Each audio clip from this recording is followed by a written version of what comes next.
Just so proud of him, and a great thing to see that the recognition that Dad's got today. He'd played previously for Australia and always swapped the shirts, and I think in the back of his mind he wanted to keep one, but under the pressure of swapping shirts he did so, and he realised much later on that he does not have an Australian shirt. What we did and what Bozza did was, for him, a full circle going back to that time. Ladies and gentlemen, on behalf of everybody in Australian football and the Australian FA, the brand new Socceroos jersey with your name on the back, Garside.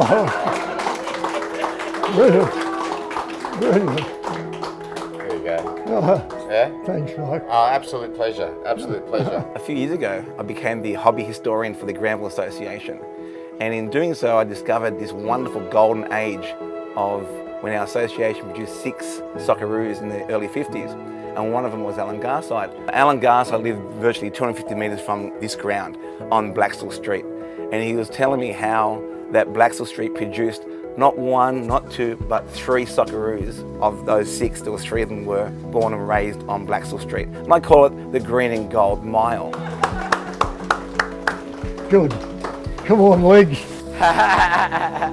There wasn't full-time professionalism then, was it? Oh, no, nothing like it. It was half a day on Friday, and sometimes some of them couldn't get a Friday afternoon off. Should we aim as a country to become world champions?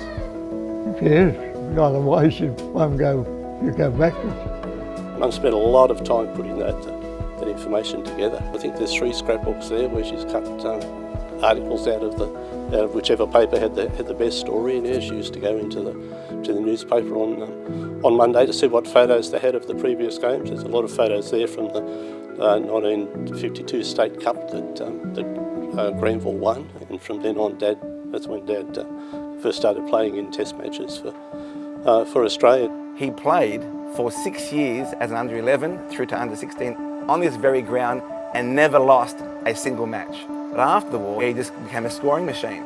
He scored over 50 goals that season in only 24 or 25 games. So with those numbers, the Australian selectors had no choice. They had to select him in the Australian team. So what position were you most comfortable in? Centre forward. Centre forward, yeah. Yeah, Go all the time. that way, yeah. The centre half never used to leave you, No. and some of them spend all day abusing it. Yeah, they do. Yeah, they don't want you to run. One game I played inside right. I picked out a position. Nothing worse.